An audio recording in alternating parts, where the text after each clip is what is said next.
Hello, I think we can get started here. My name is Jeremy Larson. I'm the Deputy Director at Pitchfork, and if everybody could please give a warm welcome to Jackson and Channy from Fcukers.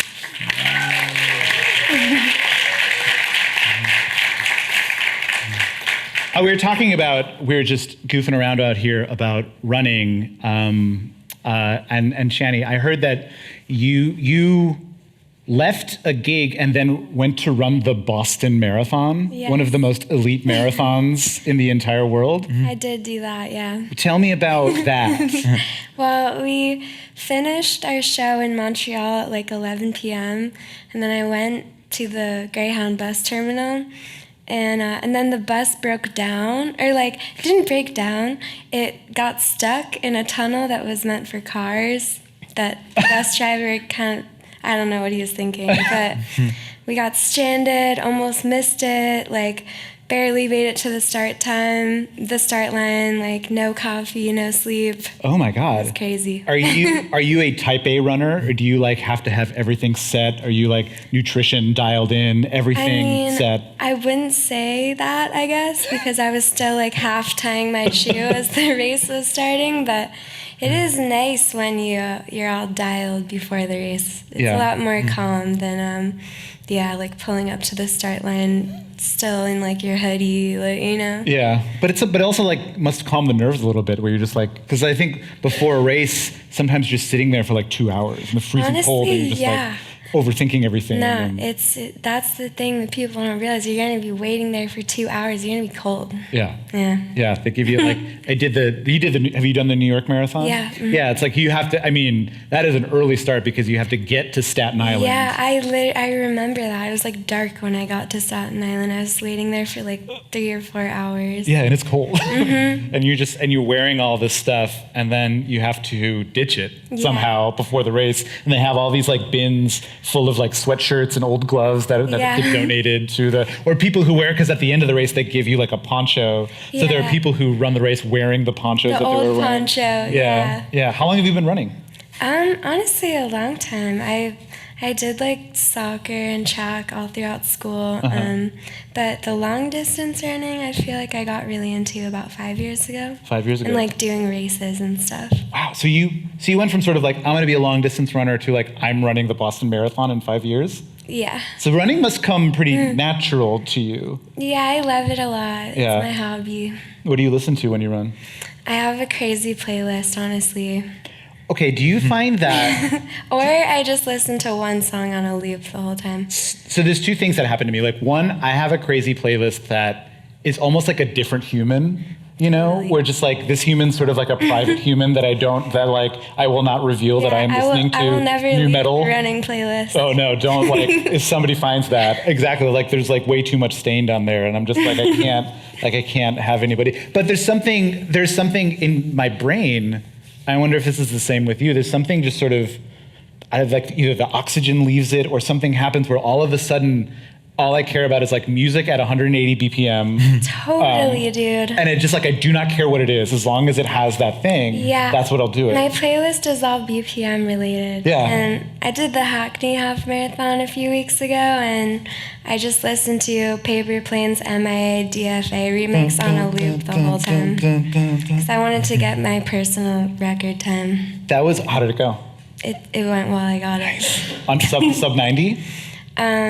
No. Oh. But 146. Oh, that's amazing. Yeah. Congrats. That's Thank huge.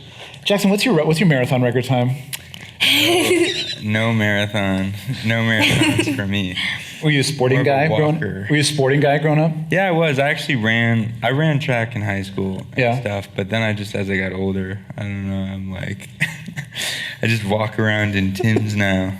Yeah. All the time instead of running. That's good. I feel like an old man. I do marathons of my own. They're just not running. Kind of. Do you have an activity or like a side project where like a different part of your like musical self comes out? Whether it's just sort of like either like walking around or producing or remixing or something like that, or you're just sort of like, I'm gonna get in touch with something that I don't really show to anybody else. Sometimes I do like with the remixing, because I think you can, at least for me, I think what's really fun is is kind of disappearing into sometimes even a different genre sphere than I'm usually in, and a lot of times with remixes, because we've done a I feel like decent amount. Or also I just know the ones that are about to come out, so it feels like we've done a lot. But I feel like they always, with remixes, it's like you usually don't get much time when the artist or label commissions you to do one. How much time? What is the? What's time? The record like? What's the record like? Time? You got to submit this remix. I remember the shortest one was, we just did one recently that was for the 7-inch release of House Tour Sabrina Carpenter. Whoa. Yeah, and is that out? I think the record's supposed to be out this month. Oh, cool. Actually, yeah. So they pressed it, and I had 5 days. Whoa. And we were on tour, but this is actually a perfect example to answer the other question, because I remember we were on tour, got hit up, and obviously I was like, oh my God, 5 days, like that's, and don't even have my studio really, but we were in Miami. We were DJing at Ultra, this crazy EDM music festival, and a friend of mine, shout out Jubilee, the DJ, who lives in New York, who's a great DJ, and she plays a lot of kind of Miami bass music. So I was just listening to Miami bass like all day, even though I don't really listen to that. So then when I went and had 5 days for the remix, I literally basically made like a Miami bass, like Sabrina Carpenter, like kind of remix, so. That's amazing. Yeah, but I feel like it's always, you get stuff and it's just, I always feel like I end up with remixes, just remixing it in the vibe of like whatever that day is feeling. Well, so much about dance music and electronic music, I mean, this is true of all music, but just because we're talking about this, like so much of it is about kind of almost like hearing something that you've never heard before, and just like this. I'm aware of what Miami bass is. Like I'm aware of where it came from, the sort of like electro, sort of like sped up kind of thing, the breakbeat and all that, and and everything. But then you're in the right situation, and you're like, oh, like it just clicked for me, right? Yeah. And I think what's great, and then you sort of, and then it's like, oh, that happens to me. It's like I'll hear like something. Like a early EBM, like early, like, so that kind of thing. I'm just like, yeah, I like it. And then I just heard somebody DJ with it, and I'm just like, oh, now I get it. Now I want to go down this rabbit hole of listening to everything like this, right? And I think that's like what's so great about, what I love about your music is that I kind of feel like I'm listening to somebody with like a really voracious appetite for a lot of different types of music. New record, just came out on Ninja Tune. And then there's a song on there that I kind of wanted to start talking to you about. It's Butterflies. And Butterflies, I think that's one of my favorite songs, just because it starts with this this kind of almost like a house piano thing, right? But then it kind of goes into like a breakbeat thing. And I hear, and it's almost just like, oh, I'm hearing you pick and choose little moments of things like that. So I guess maybe talk about Butterflies. Like, I think that's an interesting song. How did that song like kind of start and come about? I mean, I feel like with this album that we just cut, especially with Butterflies, that we were kind of trying to do as many combinations of things as we can. That was kind of this idea we had, where we were almost trying to recontextualize a lot of the club music from our youth. Yeah. Because our EP, when we dropped our EP, it was a lot more, I'd say, like 90s influences and stuff. And with this album, at the time, once again, we talked about just at the time, her and I were listening to, I remember we were driving in the car, and we would just be listening to, Outkast and NERD and Nelly Hot in Here and I remember with Butterflies, it was kind of like, that was one of the, I think towards the later of when we were cutting the album, and we knew that we wanted to do a UKG track, like on the record. We were like, okay, UKG's one, we want one UKG.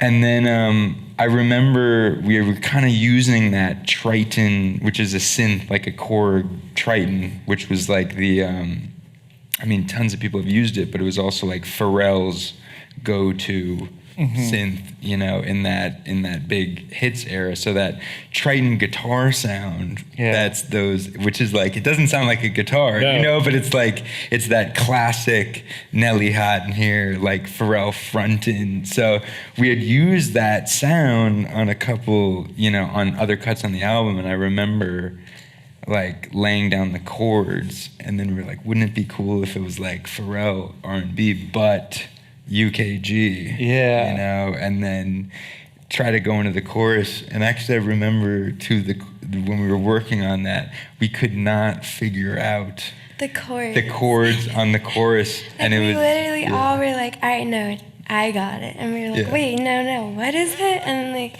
we're like, okay, I figured it out.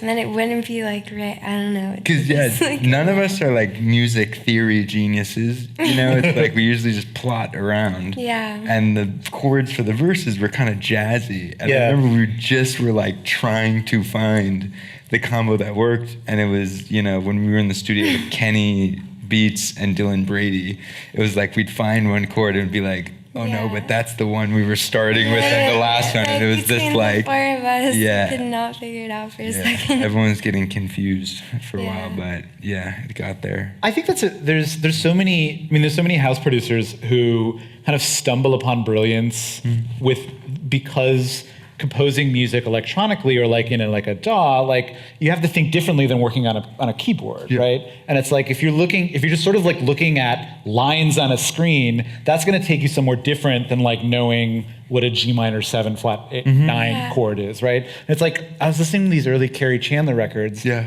it's I don't know how you land like.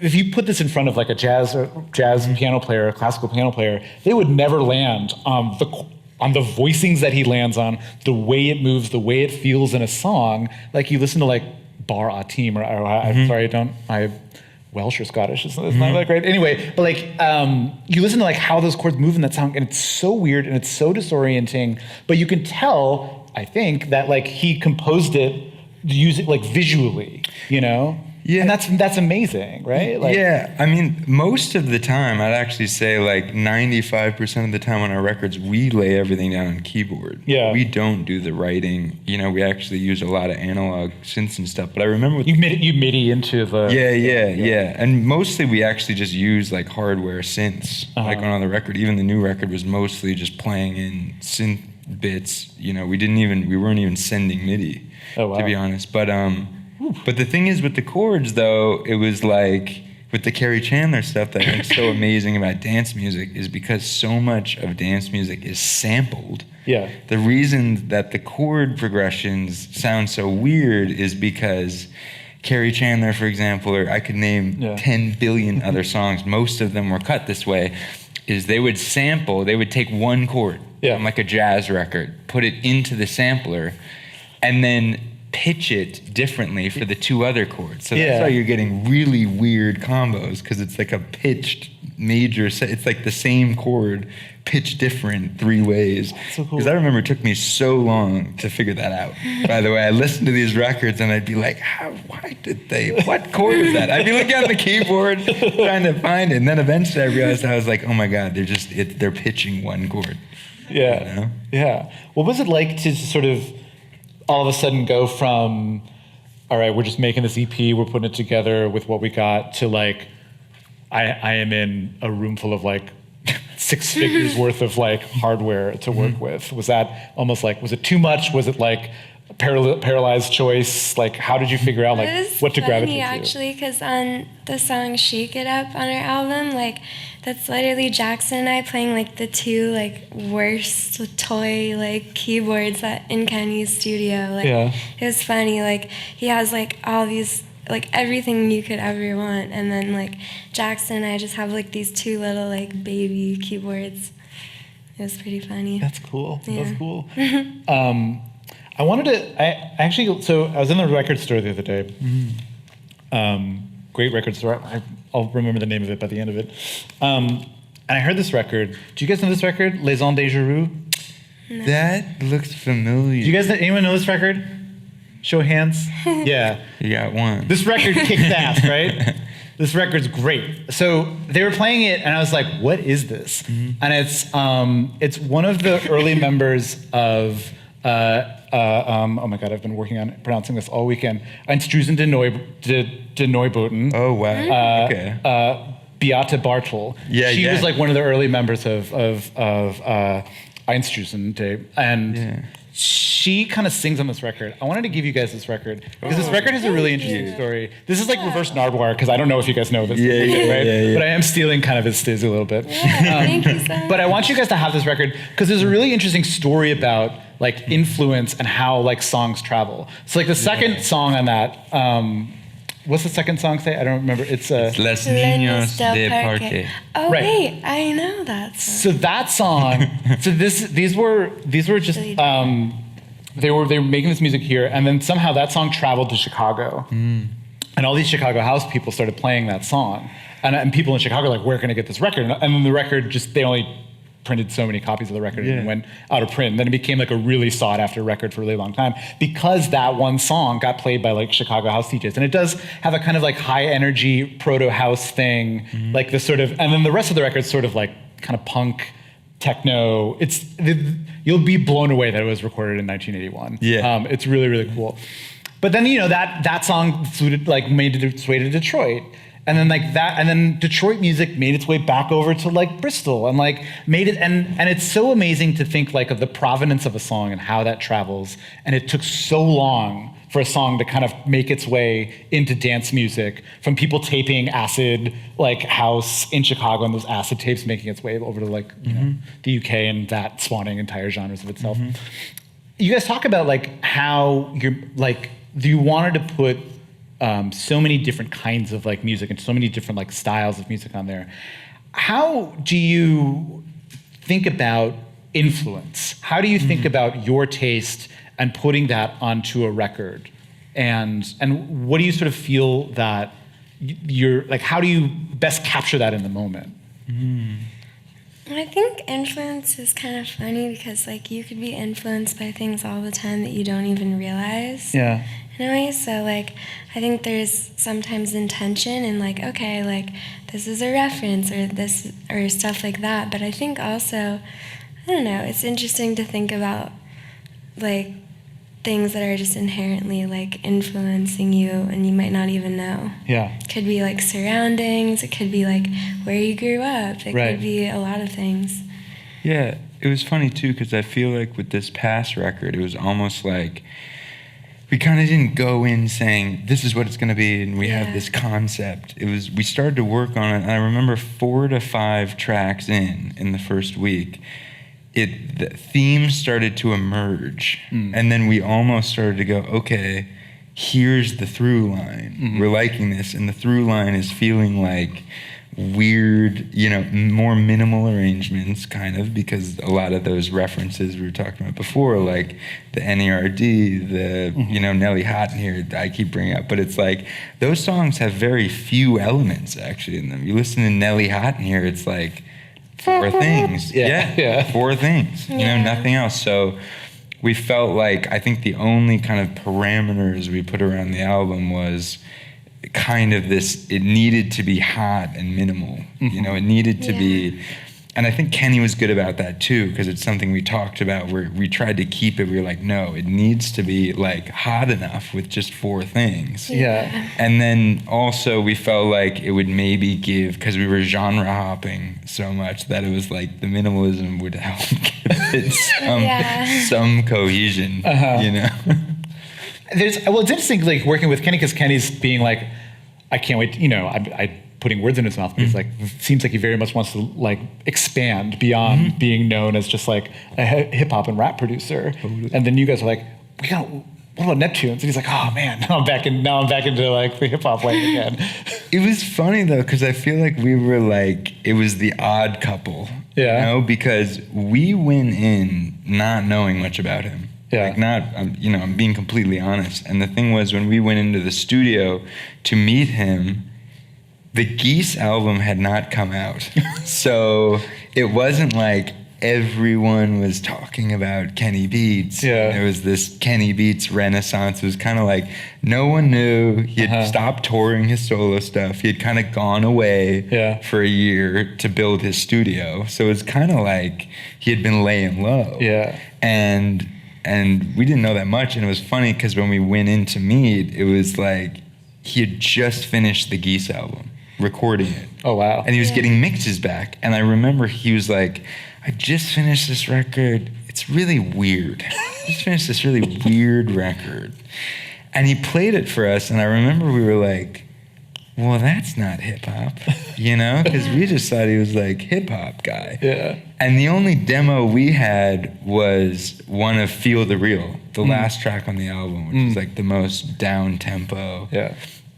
I remember him saying that. He was like, well, this isn't like Bon Bon, you know? And then it was kind of, we had this double take kind of moment and started working together. But I think the weird combination really worked because it was funny. There was this like push and pull where I think every time I kept wanting to go house on everything and it'd be like, ugh, you know, we don't need to go house again, you know? Yeah. So, yeah. Shrink those hi-hats down a little bit more, you know? Yeah. I mean, I think you and Geese are kind of in very similar positions. Is that all of a sudden you've got like the amount of people listening to your music or like looking at you has grown exponentially in a very short amount of time. And how does that play with how does that play with like the timeline of the band, right? Like, because when you start, you're just like, I'm just making music, like, I don't know. But then all of a sudden, you're like, oh, this could be a career. Like this, like now I have to think about it as like a step, right? Like this is the next step in the thing, right? And then like Geese are thinking about that right now. It's like, you know, we're like, whatever. Like we're gonna try to do like a story with them, and their management and publicists was like, and they were gonna put out like a new record. They're like, they've got music, you know? Like I'm sure you guys have music going on, right?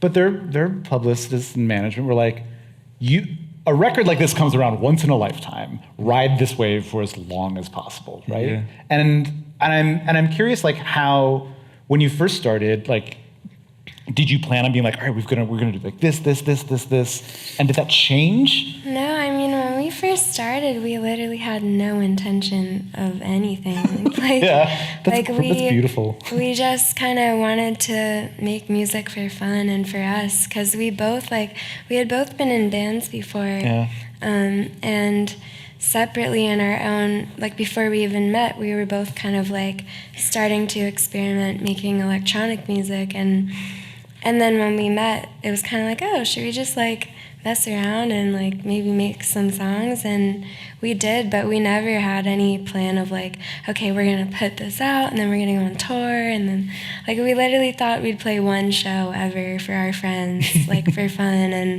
and that would be that. There was like a weird, actually, when we started, there was kind of this weird nihilism to like, I feel like the way we were viewing it, because when we met, what we both had in common is that we had played in bands for years. Yeah. You know, hers had a lot more success than mine did. I always played in incredibly failed bands, you know, like one after another. But I was content. I was living in New York. I was DJing all the time. You know, I was partying a lot and whatever. But I literally thought in my head, the thing we had kind of in common was we were like, well, we're 25 now, so we kind of missed the boat. We're too old for the music industry. And we kind of were like, you know, forgive the explicative, but we were like, fuck it. You know, what we talked about when we met was, fuck it, we just want to make music for fun. We kind of missed the boat on having a music career. This was like an honest thing we talked about, and we were like, but we're cool with that. And I had a French Connection hoodie at the time that I had thrifted, and the band name came out of that because we had those conversations, and we were like, man, that perfectly encapsulates the thesis statement of kind of just us screwing around and like, fuck it. Yeah. Like not commercially Sure. viable. No, I literally remember like we finally finished the first song that we put out. And I was like, wait, Jackson, one sec, like, what's our name? And he was like, I have this idea, like, Fcukers. And I was like, okay, yeah, that sounds good. Like, I don't know, I didn't even think about it, because, like, it wasn't, like... Because you weren't thinking about what it was going to be, and it was just like, fuck and it, I remember, like, I think my grandma was like, how are they going to ever, like, play you on the radio? And I was like, I don't know. Like, don't know. Not my problem. Yeah. Because I never even thought that would be, like, a thing, you know? Like, it was just really for fun and for us. What was the... Before you started this band, what bands were you in before then? And actually, to give more color to this question, what was the first time you performed a song you wrote on stage? Oh, the stage one? I don't know. I can't even remember. Maybe at like an open mic in New York City. Yeah. Like, when I was like 15 or 16 or something. What kind of open mics were you going to? Sidewalk Cafe. Wow. R.I.P. R.I.P. Yeah. But yeah. What other, like, what were you trying to write when you were 15? I don't even know. Yeah? Yeah, just like love songs, I guess. But you just wanted to be in front, like, were you just like, I just want to be in front of people and play this? I don't really know. I think they just like would take my fake ID there. That's great. Yeah. That's great. What about you? What was the first time like you played something that you produced that you put in front of people? You slip it into DJ sets? No, there was the first time I played something I wrote. It's probably my band in high school. Yeah. What were they called? It was called Finding X because I really liked the Sneaker Pimps album, Becoming X. Yeah. That was like my favorite album when I was in high school. Okay. Is that Spin Spin Sugar? Yep, is on that. That was my favorite record. Of course, we sounded nothing like Sneaker Pimps. It was kind of bad, like rap rock, actually. Our singer would kind of rap and we would do Rage Against the Machine covers. Oh my God, me too. That kind of stuff. Yeah, it was sick. And I remember like our keyboard player's mom would get so upset in the Rage songs when we'd start like doing all the cursing, you know? And, but we played, there was a church school near where I grew up called Our Lady of Good Counsel, is what it was called. And the first show I ever played was, yes, Our Lady of Good Counsel Fair. That's beautiful. In the parking lot. Oh yeah, we drove by there recently and Jackson showed me. To 10 people, and we played all covers except one song that we had composed, and I don't even know what to say about it. It was like so weird, like genreless. I remember people going in were like, no, describe the sound. What's it going to be? And I was like, I don't even know. Like, I can't describe it. And then afterwards they were like, you're right. I don't even know. I don't even know what that was, you know. I was in a band when I was in high school called Resurrected Grooves. Okay. A funk rock band. Yeah. And we covered Incubus, as was the style at the time. Mm-hmm. And we covered Killing in the Name. And I remember we were playing like a local like 4th of July fair in this pavilion in this tiny town, and there was just like 5 people in the audience in the lawn chairs. Yeah. And I was like, and I sang. I had to like sing the song. I played saxophone and I sang the song. And next on the set list was Killing in the Name, and I was like, we don't need to do this right now. Yeah. But the drummer was like, no, we're doing it. Yeah. And he started, and me and the guitarist were like, we're not doing this song. Yeah. But the bassist and the drummer were like, no, we're doing the song. Yeah. And we were having this like fight on stage of like whether we were going to perform a Rage Against the Machine song for 5 people in the audience, and it was a very tense moment in this band. High school egos are crazy. I was just like, read the room, man. We're not going to do this song right now. I can't do that. So when you were growing up, is there somebody who kind of is responsible for like putting you on to like the path of music that you got onto? And like, how did they do that? Kind of for either of you. I feel like my best friend's older cousin put me on to Sublime, and it changed my life. Whoa, when? Yeah. I was like 12 or 13. Yeah. Yeah. Just gave you like the Sublime record and be like, this is the truth. Yeah, I played it at like my high school town. Like I played Santeria. Yes. With the guitar solo and everything? Yeah, my friend played the solo. I played bass and sang. Nice. Yeah. Nice. That's cool. Did your friend's cousins, wait, what was the relationship? My friend's cousin. Your friend's cousin, did they put you onto more stuff? No. No, just that? Just and that. that unlocked everything? That unlocked That a lot was of all things. I needed. all anyone needs. Sublime, self-titled, maybe 40 ounces to freedom if you really want to go for it too. Yeah. What about you? I feel like, there was obviously like a lot of people over the course of my life that, influenced me in some way, but I feel like a big one was my cousin, who's older than me and was always kind of the like cool cousin in the family. I feel like everyone's got that cool older cousin who's like showing up to the family engagements and they're always like really hungover. Yeah. And like you're like when you're younger, you're like, oh wow, like that's the cool one. That's the going for a walk on Thanksgiving. Yes, but my cousin Jesse, my older cousin Jesse was a DJ in New York, and he used to spin all the time, turntablist, like really amazing hands of lightning.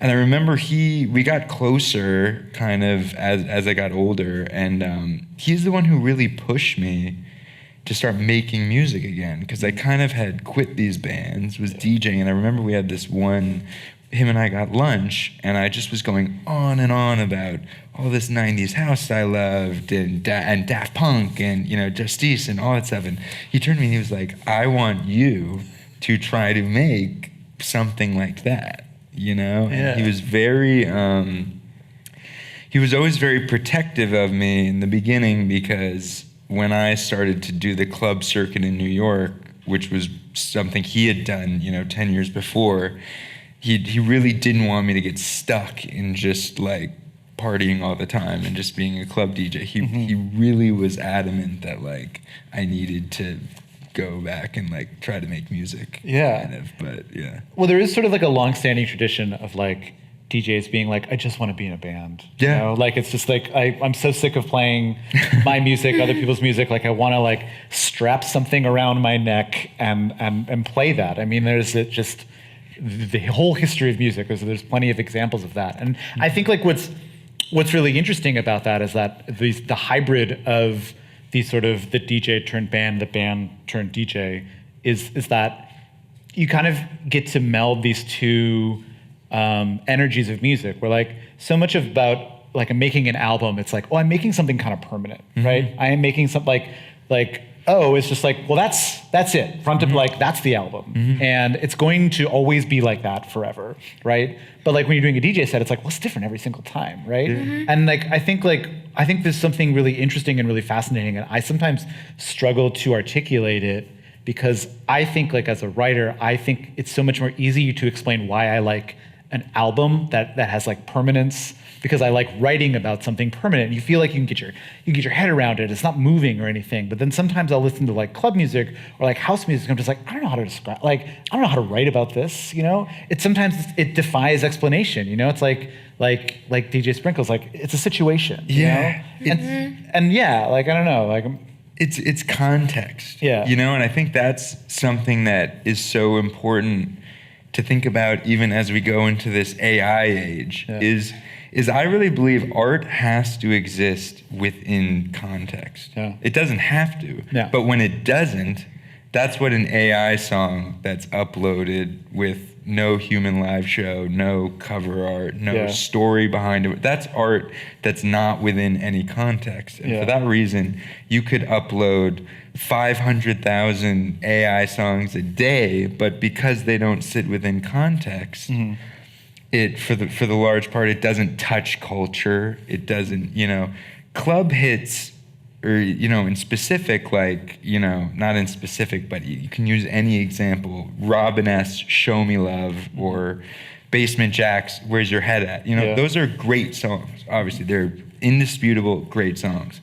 But part of it is also that when it comes on in the club, everyone knows it. And there's a communal context, and part of the experience is hearing that song in a room full of people who you also know, that everyone else knows it. Or as you said, like when hearing that EBM song played in that context, or, you know, it's like, that's why they talk about DJing. It's like sometimes a song sounds different because it was played after this other song contextually, or it was played at the end of the night and it was a disco song, but the DJ was playing techno the whole night, and then it came out of left, or you were on drugs and, like, and you know, the ecstasy was good or whatever. And that's the context, you know? Yeah, there's a famous example of I don't know, I think it was like Ricardo Villalobos playing Ravel's Bolero, like at New Year's Eve at like Panorama Bar. And I'm just like,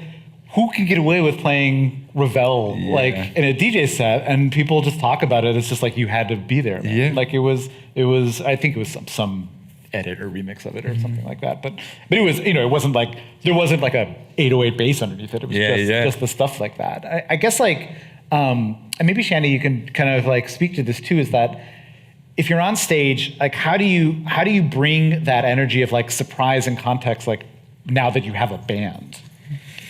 I mean, I think it's actually funny because on our first show ever, after having like toured in kind of a dreamy indie band for years and like sang really soft and played the bass, and like I think it was kind of like I had on our first show ever, like I had a really different experience on stage than I had ever had, where I was just like jumping around and dancing and like interacting with people in the crowd way more. And I think like we always have wanted it to feel like that. Like it's like we're all here dance party together instead of like we're performing and you're watching us, you know? Yeah, and there, I mean, it obviously, this is going to sound extremely facile, but just like when you're in a band, it's you. It's your music on stage, and it's your eyes, it's your body. It's like it's a little bit more of there's less of a filter there. Like if you're DJing or just sort of like, well, it's other people's music, you know, at slightly different tempos, you know, like that's,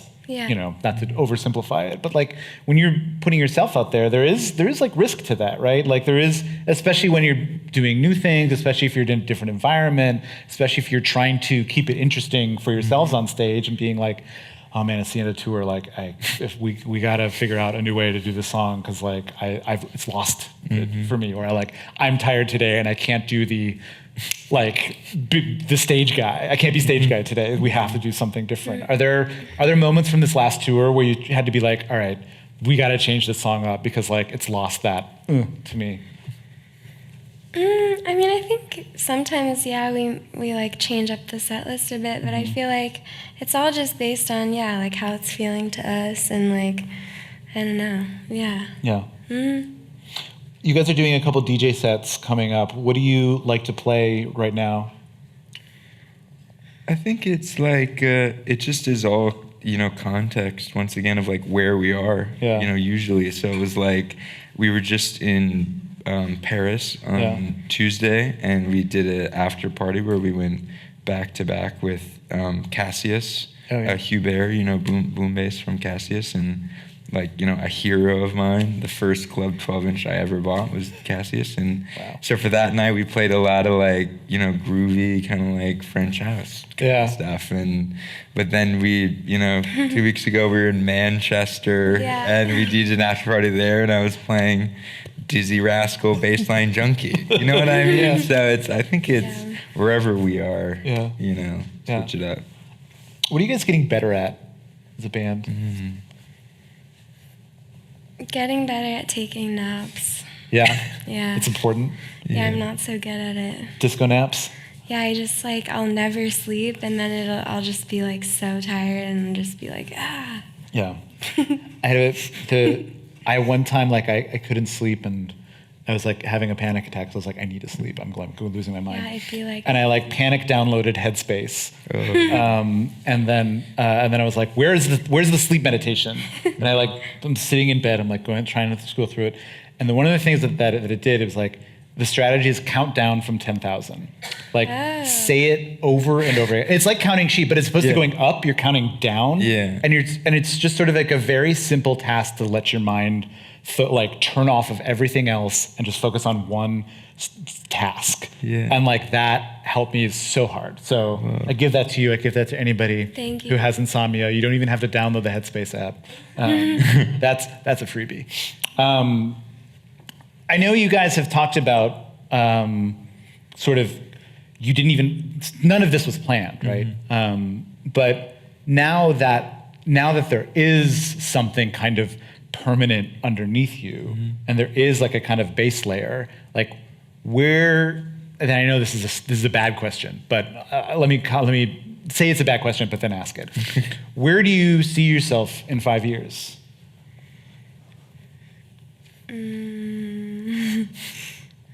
Maybe like making some more songs. Cool. Dope. Beating your marathon record? Yeah, maybe beating my marathon record and making some more songs. Yeah.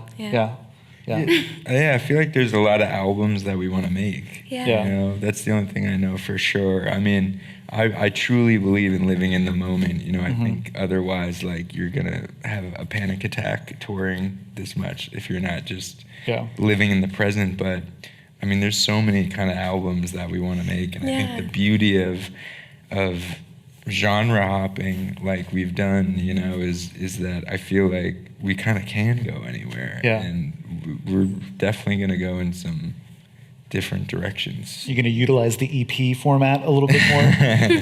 I don't know. I have no idea. Yeah. Honestly, you know, go with the flow. Happens. It's such like even like in dance music, like the EP is just like the, you know, is the format. Yeah. It's just like the 4-track, and For it's just sure. like, and it's, you know, it's a tool, but it's also sort of like gives you a chance to test out stuff, right? You know. Yeah. And I think obviously in the sort of modern mainstream market space, it's a hard sell to convince like your team to be like, hey, we're gonna push this like 4-track EP. It's like, what am I, you know, Bubs is like, what am I gonna do here, man? Yeah. You know, like that can be tricky. Like, is there, now that you're sort of like in the gears of everything, do you find that the impulse, the fuck it impulse that you started with is bumping up against the sort of industry mechanisms? And how are you dealing with it, like those compromises and roadblocks? I mean, This is a Primavera Pro conference after all. Like one of those out of I think that like we always, no matter what, just try to make stuff that feels true to us, and like we have kind of a really good like mutual understanding that like if it doesn't feel good to one of us, like it's not the right whatever it is, whether it's like a song thing or a picture or whatever. But yeah, I don't know. I feel like it's always kind of been for us, and it still feels that way. Yeah, I think too, it's like, she said, I think it's kind of the core tenet of our working relationship is that we have so much faith in the other one that if one of us doesn't like it, we don't even push the other one. We don't even go, no, it's good. Yeah. We go, it must be wrong. Yeah. Totally. Find a new solution, you know? Yeah.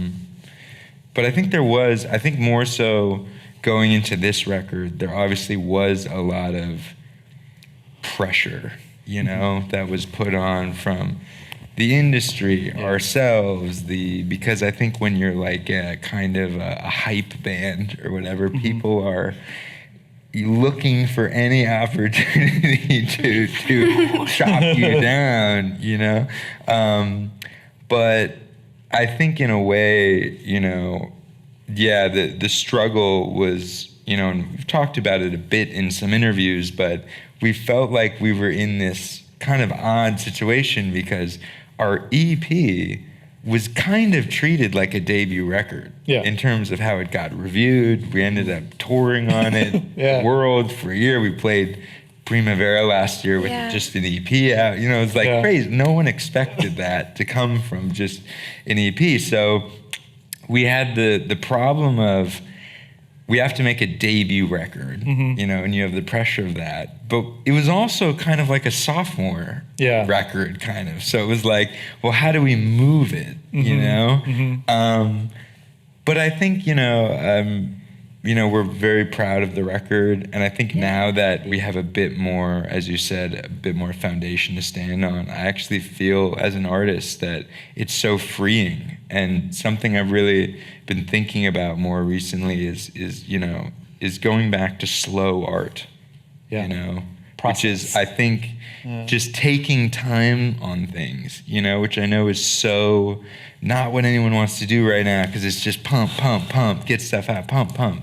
And sometimes you have deadlines, that you got to hit. But anytime I've done a remix where it's like they only give you a week, or they only give you 2 weeks, it's never as good as the one where I had 5 months, even just to sit on it, and not listen to it for 2 months, and then return to it. And I was talking to Hubert like 2 nights ago from Cassius, and he was like, they would spend, years on their albums. I mean, that used to be the commonplace. Bands would make an album and then go away. Make another. I remember when I was a kid, like, last thing I'll say, but it was like Kasabian. I don't know if you remember that. Oh, yeah. When I was a kid. Clubfoot. Yeah, Clubfoot. I loved that record. That was my favorite record. Whatever that year in elementary school, every single day I listened to it. And I remember there was a show called Subterranean on VH1 that would just run music videos, like new music videos. And I waited patiently for like 2.5 years for their next single, and they just went away, and I remember I waited, and I remember when it came out, it was Empire, and like the music video came out, and I was like, oh my God, thank you, and now it's like expected that it's like, it's insane, the era we're in. It's like you put out Brat, and now you have another album. It's just like, it's crazy. Feed the beast. Feed the beast, Yeah. I'll end with a couple questions, and then we'll turn it over to the audience to see if they have anything they want to ask you. What's the best advice somebody who's been in this industry for a long time has given you recently, or just something you've sort of been like, all right, I'm going to squirrel that away, remember that?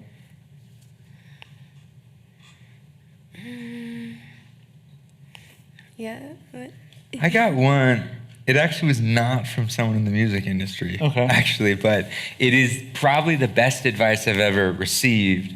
And I remember it was kind of in the early days of us, when stuff started to move a little bit, but a friend of mine, a friend of ours actually, Rob Chan in New York, who's like, I think he's like he teaches at like FIT or something in New York. He's like fashion business. He has one class. And he told me, he said, don't focus on results, focus on momentum. And that was always something that to this day stuck with me. And I remember in our early days, that was like the credo that I always went by in my head. And I just was I wasn't thinking big picture. I just was thinking month to month how to keep it moving. Like that month, what were the little things that we could do to just keep growth, And it wasn't this, hey, let's play Coachella and we need to get to online. It was just smaller things, momentum. And if you focus on momentum, then I think results come. Yeah. That's good advice. What are you, Channy? Yeah, I'm trying to think of like something someone in the industry has said to me. Kind of blanking right now. But yeah, maybe I'll think on that for a second. There's a story that it was a really funny story that, like, I think it was David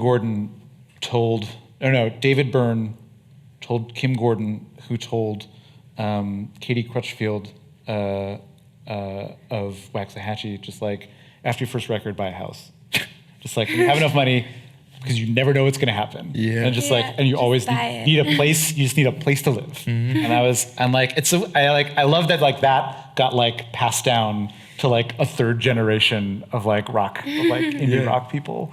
And I think that's like if one had. I don't think you can do that. I don't think you can do that. They bought a house in like Kansas City. Yeah. So like, that was like, I'm not hearing that. I hear the thing people always tell me in the music industry is they turn to me and they go, if it was the 90s, you'd be able to afford a house with where you are now. And I'm like, yeah, I can barely pay my apartment rent, So we got a couple minutes left. Does anybody have any questions from the audience? I cannot see, but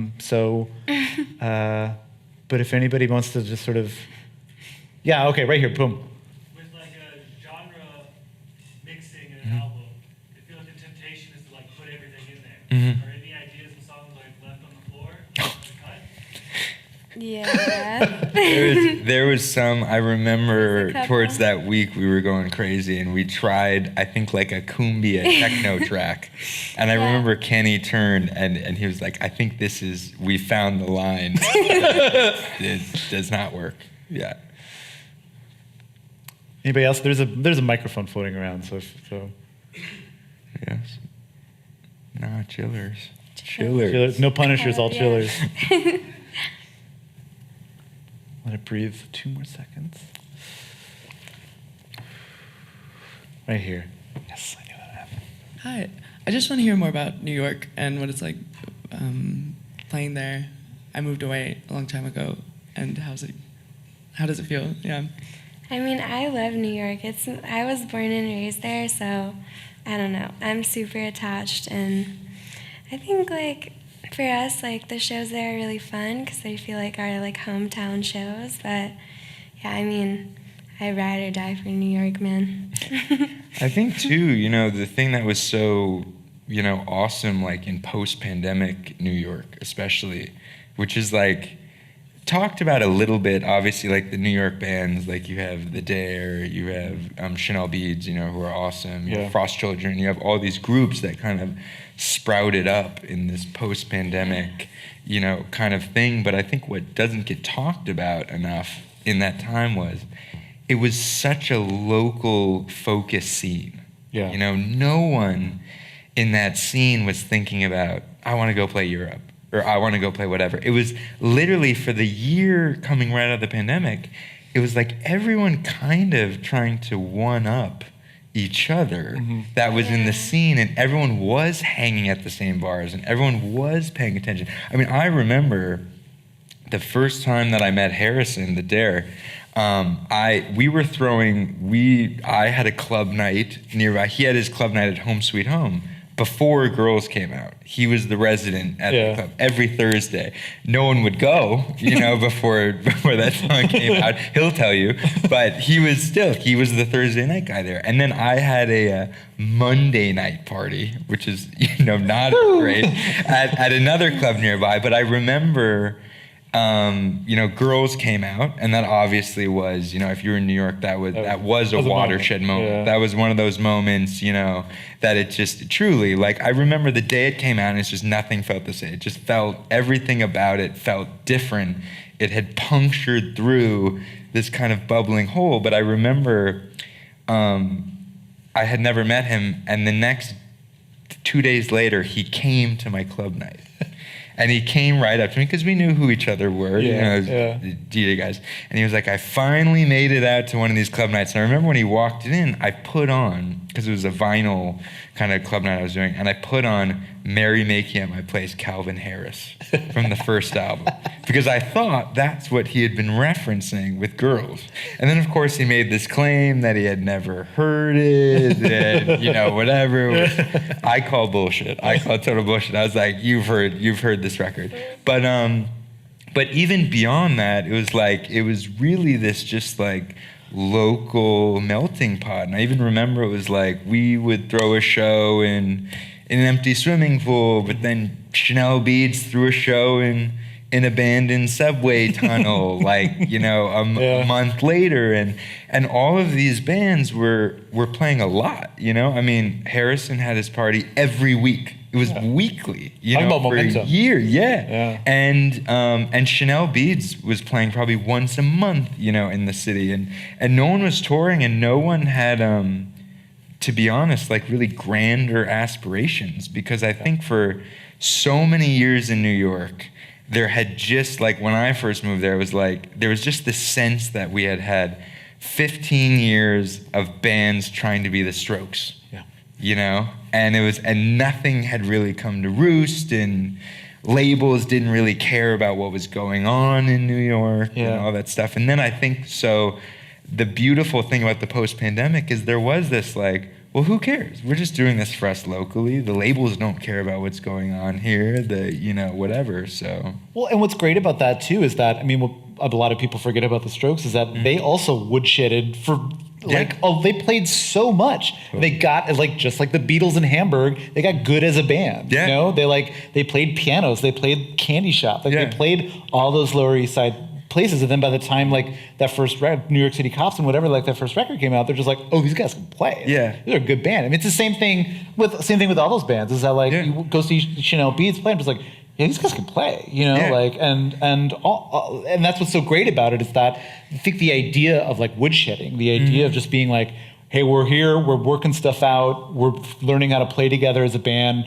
we're learning what works, we're learning what doesn't, we're getting everything so comfortable that we can write better songs, and it's like as soon as you, and it's a lot of it is economics, that can be hard to do. A lot of it is just sort of rock clubs turn into DJ clubs, and everything in New York is changing. It's all about money, and it's very difficult to do anything. But if you have the opportunity to be able to play with your band at a local night over and over and over again, you get better. I think too, the pandemic kind of reinvented Manhattan in a way to me, because a lot of the finance guys, and of course there's still a ton that live there, but a lot of the finance guys, once the pandemic hit, that were living in downtown Manhattan, they went, well, I have money. Why would I stay in this lame apartment that I can't get out of now and I can't go party? So I'm going to go buy a house somewhere else and go move. Yeah. And I think that window, though, has closed again, unfortunately. But for a period in the pandemic, some younger kids and artists started to move back in to downtown, which for a while, downtown Manhattan kind of felt like, oh, why would you go out there? Yeah. It's in Brooklyn or whatever. And it kind of did reinvigorate the city in a great way. And I think we got fortunate with the fact also that there was enough people to support the scene, not just bands, but there was an appetite for, kids going out. And kind of riding or dying for these New York bands. I know. It's people ask me where do you see show? Where's the best place to see a show in New York? And there used to be a lot of answers, and now there's not a lot of answers. No. There's two. If you ever go, there's TVI, which I think is an incredible space, and then Nightclub 101, which is the Billy Jones R.I.P. Absolute New York legend, did so much to bring that back. Gave us our first show. Gave us our first show. I worked at his record store when we started to tour more, and You worked at Billy? I worked at Billy's record salon. I probably saw you in there. I was. You were there with because he had his other friend in there. He had Jake. Jake, from Voyeur, great band, and then I forget her name. I started working there towards the end, but no, it was when I got laid off from my bar job because we were touring too much, but we were still making no money. So I needed a job. And I remember I went to him because I'd known him for years. Yeah. He gave us our first show, legend. And I was like, Billy, you got to give me a job. I was like, just hire me at the record store. I was like, I'm vinyl DJ guy. Put me in. Yeah. But people like that supported the scene that I think are so quintessential to New York in a way, that do things because they're cool even if it's not going to make money. Yeah. He'd turn to me in this record store and he'd go, this isn't about money. He goes, we're not making any money. He was like, we're losing money, actually. He goes, but this is about my taste. It's a building of my taste. And then we'll do something else and we'll make money. But he goes, I'm losing a ton of money. I'm hemorrhaging money. He would give me buku discounts if I bought a lot of records. He had, the organization he was giving stuff away half the time. There was no organization. Best job I ever had, though. Yeah. Honestly. All right. Well, let's end there. We could be like a New York comedy sketch and just talk about this stuff and list stuff here. Thank you guys so much for coming. Yeah. Really appreciate it. You guys for coming. Thanks, guys. Thank you guys. Have a wonderful evening. What do we do?